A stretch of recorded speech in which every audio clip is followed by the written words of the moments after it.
Clasificación B, bajo supervisión de un adulto.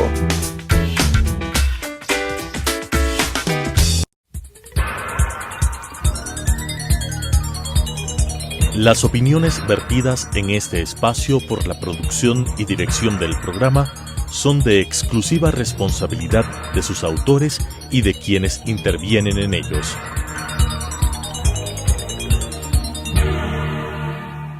Telesucesos Canal 29 presenta Enfoques, pensamiento libre y crítico. Día a día buscaremos diferentes visiones para la comprensión de la realidad del tercer milenio. Enfoques, un espacio que une noticia, análisis y opinión. Bienvenidos. Gracias por estar una semana más con nosotros aquí en Enfoques, hablando de temas de actualidad y de interés para toda la ciudadanía.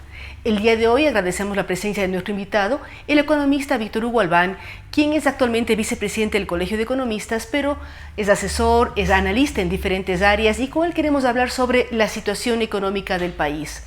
Economista Albán, ¿cómo evaluar? Aparentemente el decreto de emergencia terminará el próximo 13 de septiembre, pero ¿cómo evaluar lo que el país ha vivido en temas económicos por estos 6 meses de encierro, de pandemia, de incertidumbre generalizada? Muchas gracias, muy gentil, un saludo cordial a quienes nos están mirando y escuchando. Mire, la situación del país la hemos calificado nosotros como muy delicada. El mero hecho de haber perdido más de 20.000 millones en transacciones comerciales, en producción a nivel nacional, puede imaginarse la situación del país. Se dice que 1 millón de empleos se han perdido. Datos dados del Ministerio de Trabajo, confirmados obviamente por muchos analistas económicos. Esto es muy difícil para el país, para la parte social, para la parte económica. Tenemos serios conflictos. Mucha gente, hemos hecho estudios, hoy que se inician las clases, muchas personas han retirado a sus hijos de colegios que son pensionados, precisamente porque no tienen trabajo, porque la situación del país en la parte económica, en la parte social, se ha vuelto bien delicada. No tenemos este rato liquidez. La situación de la parte social es mucho más complicada de lo que los analistas mencionan. Si bien es cierto que este rato va a haber un alivio en la parte fiscal a través del crédito que está otorgando el Fondo Monetario Internacional de 6.500 millones de dólares, 6.000 millones de dólares, realmente no deja de ser menos preocupante que la deuda. Es casi 4.000 millones de dólares entre gas, proveedores, salarios y sobre todo en la negociación que tenía pendiente con los bonos. Tiene que pagarse intereses de alrededor de 880 millones de dólares solo en intereses para poder renegociar 17.500 millones de dólares.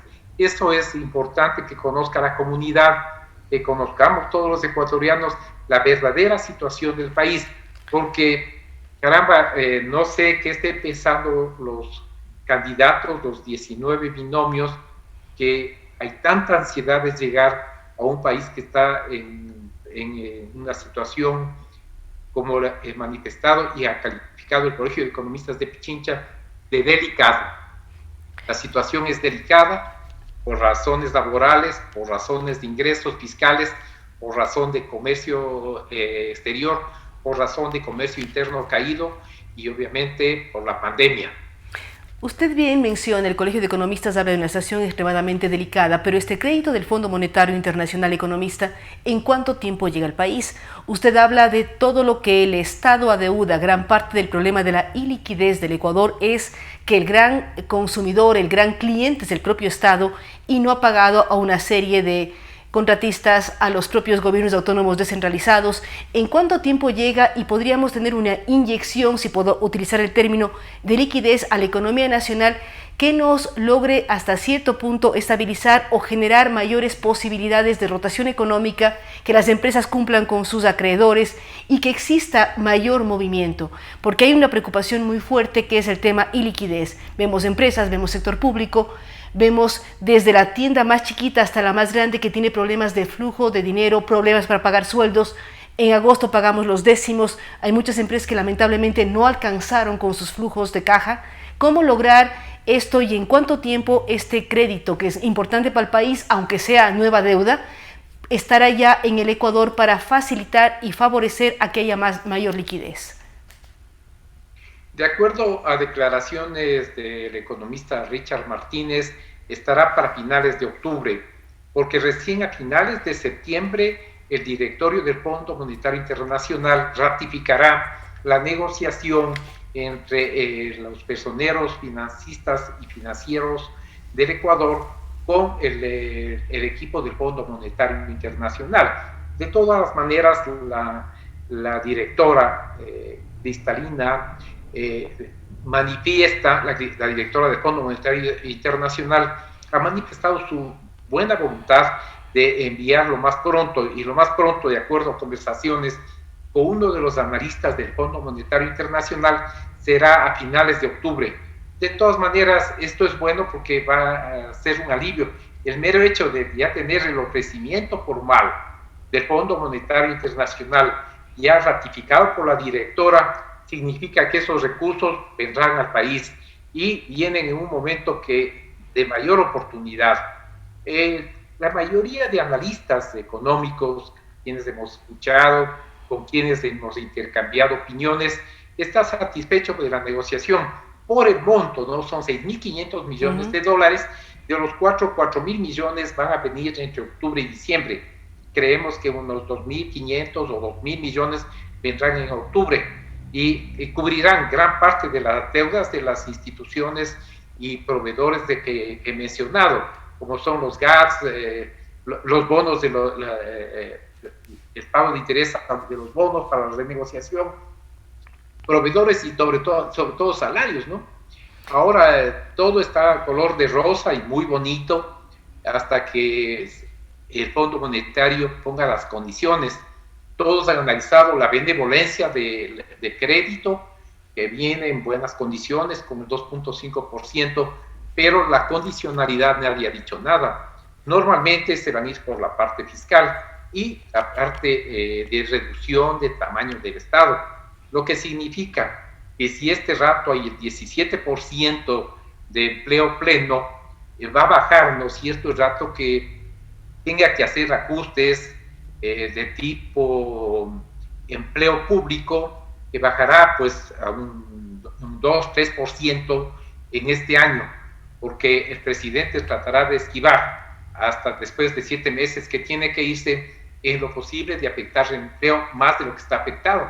Sin embargo, pues nosotros creemos de que el Fondo Monetario ha sido generoso y todo, pero la condicionalidad va por el enfoque fiscal y están echando mucho ojo a la parte de combustibles.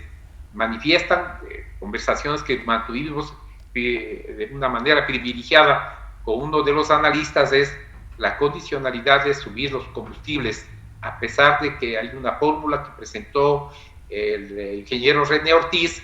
Esa fórmula tendrá que hacerse a un lado y vendrá un ajuste por la parte de combustibles. Ahora, economista Elván. No querido decir los analistas, pero yo sí lo digo porque nosotros conversamos con el analista y eso va a afectar notoriamente a la parte socioeconómica. Están nuevas manifestaciones, un año de elecciones, electoral, vendrán críticas severas, ofrecimientos y muchas cosas que realmente va a ser preocupante para el país en aras de que no hay inversión, y al no haber inversión, pues como siempre hemos analizado con usted, no hay empleo. Ahora, economista, hablamos de varias cosas. Uno, el tema de los combustibles y la eliminación de los subsidios como una probabilidad. Al momento, el precio internacional del crudo se encuentra en parámetros no tan bajos como en mayo, pero estamos hablando de el WTI en torno a los $40. Los precios, por lo tanto, no se verían afectados si se mantienen estos precios internacionales de crudo. Quedaría liberado el tema en caso de que existan nuevos cambios y fluctuaciones en el precio internacional del petróleo. Pero también, usted bien menciona, estamos viviendo un año preelectoral. Las elecciones son en el 2021, hay 19 binomios posibles. No podemos decir que la papeleta va a estructurarse así porque hasta noviembre habrá que ver quiénes inscriben alianzas y otro tipo de temas. Pero, ¿qué deberían los binomios? Si usted asesoraría a un binomio presidencial, ¿qué recomendaciones dar para que sus ofertas, sus propuestas sean apegadas a la realidad del país, a los acuerdos que tenemos y lo más importante que usted mencionaba, generar estabilidad y seguridad jurídica? Bueno, lo más importante que deberían analizar dentro de sus ofertas de campaña electoral será la estabilidad económica y fundamentalmente dar seguridad al inversionista. ¿Cómo? La gran pregunta a veces nos preguntan a los economistas, ¿cómo? Primero tiene que hacerse el ajuste pertinente a la parte laboral. Mientras no haya un cambio radical en la parte laboral, no habrá inversión. Y obviamente, si a eso se suma que garanticen que no habrá cambios en la parte fiscal, que habrá estabilidad fiscal, que no habrán cambios de inmediato, además de los que tiene que hacerse a través del ofrecimiento a Fondo Monetario o como condicionalidad del Fondo Monetario, porque si bien es cierto, una vez que se firme el acuerdo, habrá un primer desembolso de alrededor de $2.000 millones, no es menos cierto que si no cumple el Ecuador con lo que exija el Fondo Monetario, será el único desembolso que reciba. Y nos veremos nuevamente ajustados a realidades, ¿no?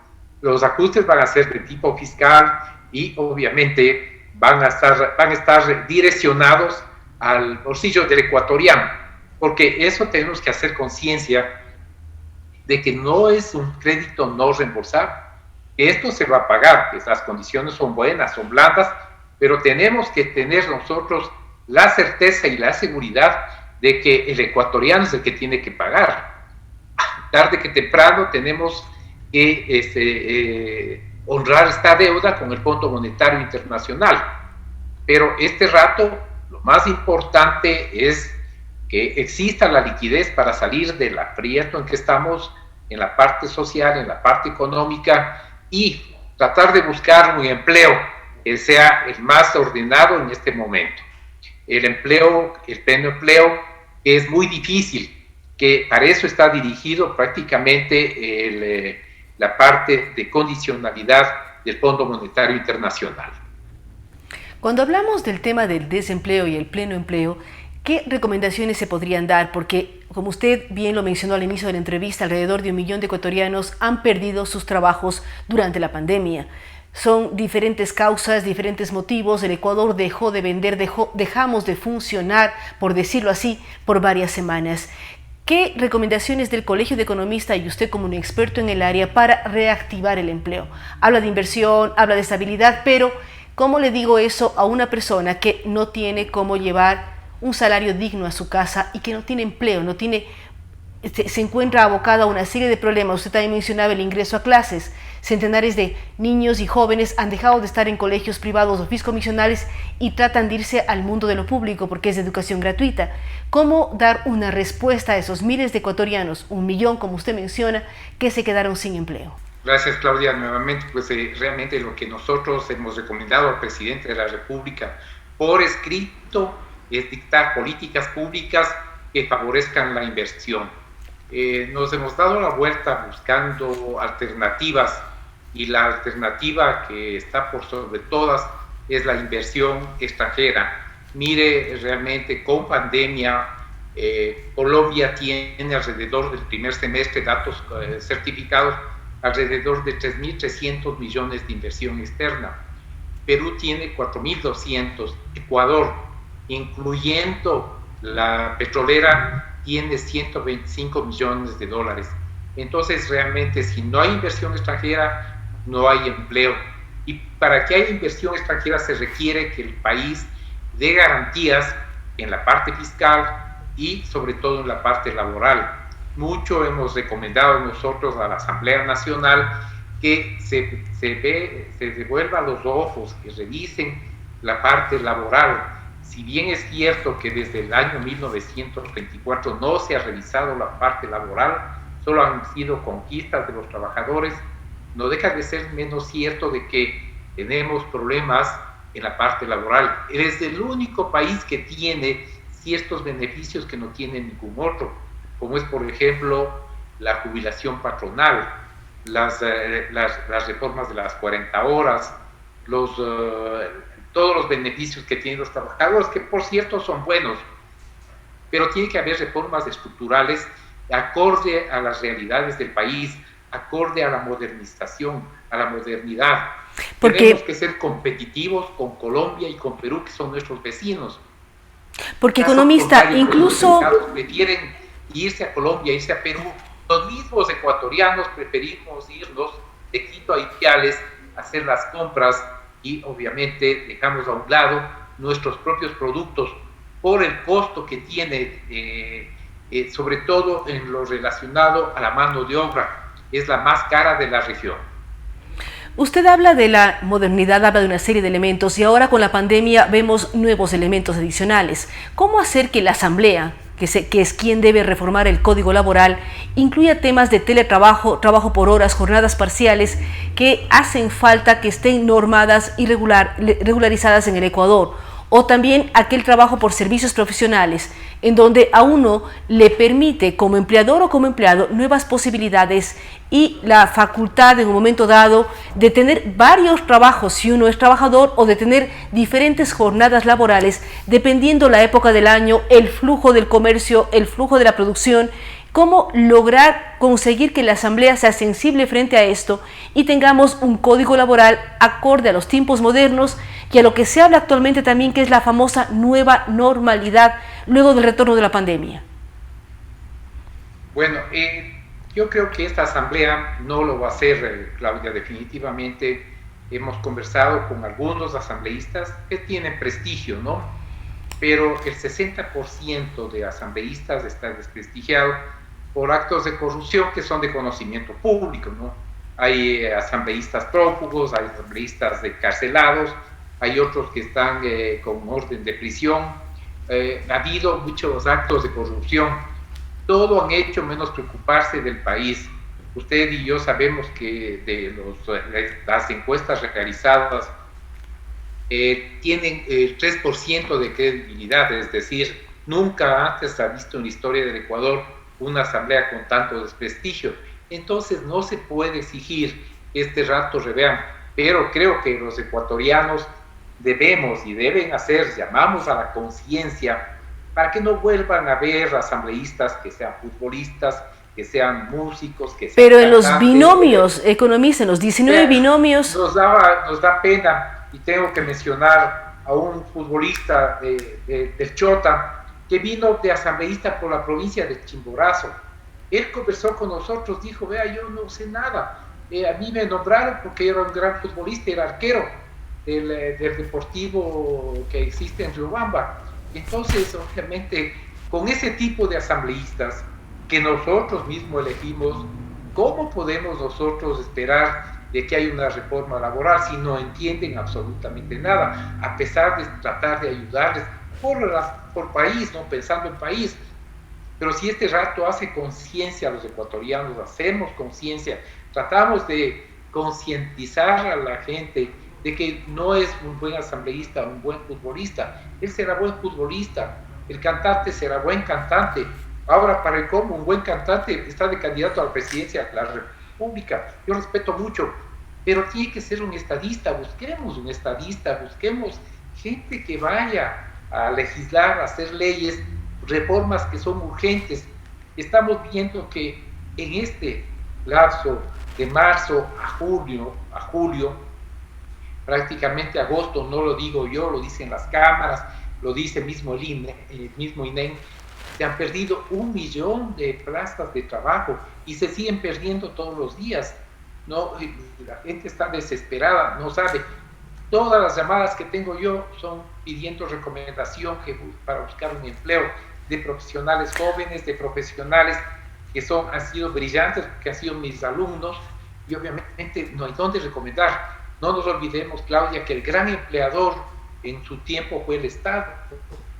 Por eso hay una serie de elementos que significan alrededor de casi 10.000 millones al erario nacional al año. Entonces, tenemos que buscar empleo digno para la gente que está desocupada, empleo digno, pleno empleo, o como le llaman los técnicos, empleo asegurado, porque tienen derecho al seguro social y todos los beneficios que tiene, que dan al pleno empleo. Pero busquemos alternativas de que el Ecuador se enfoque técnicamente, que sea un Ecuador que busque alternativas y soluciones de trabajo, de empleo, de producción.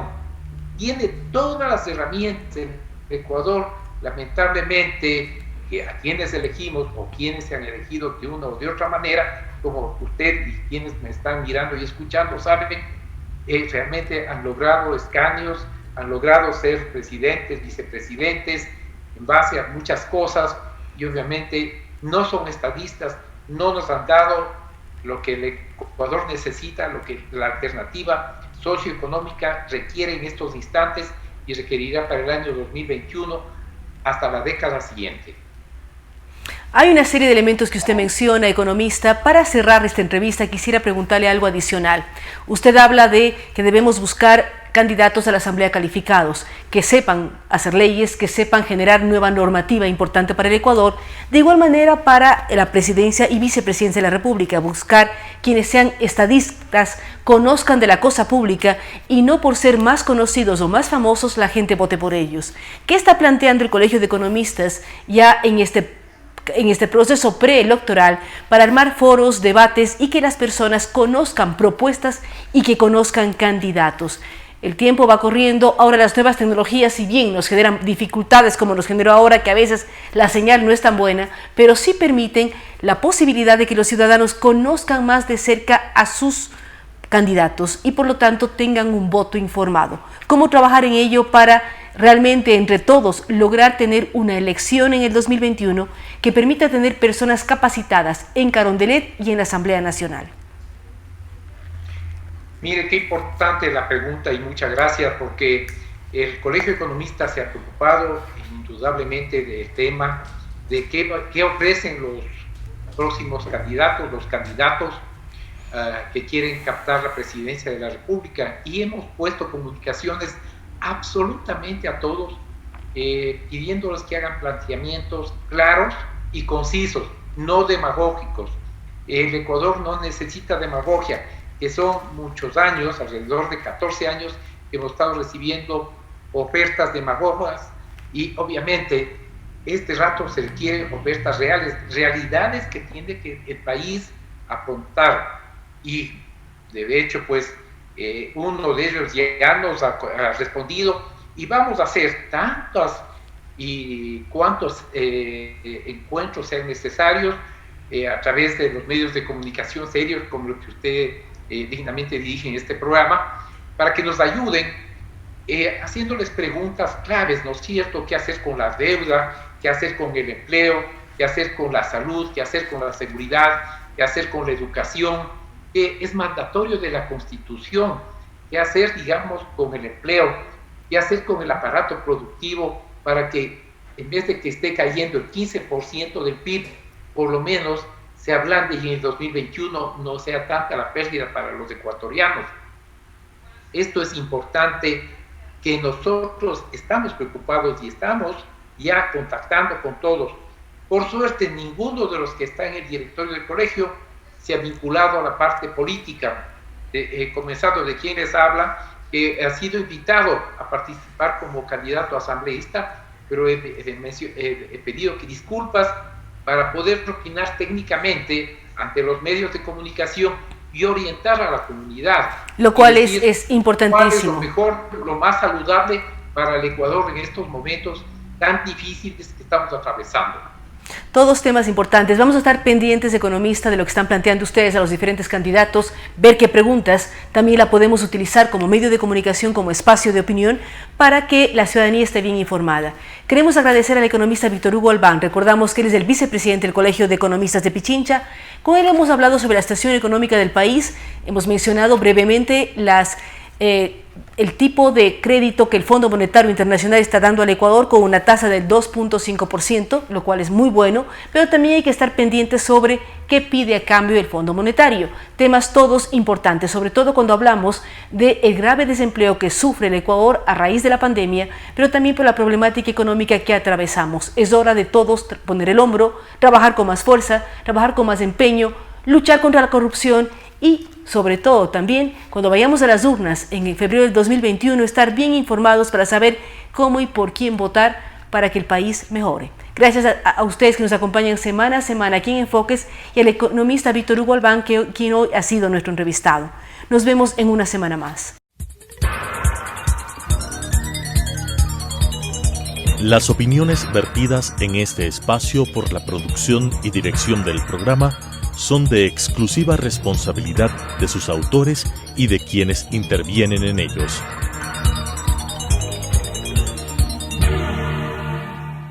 Telesucesos Canal 29 presentó Enfoques, pensamiento libre y crítico. Día a día buscaremos diferentes visiones para la comprensión de la realidad del tercer milenio. Enfoques, un espacio que une noticia, análisis y opinión.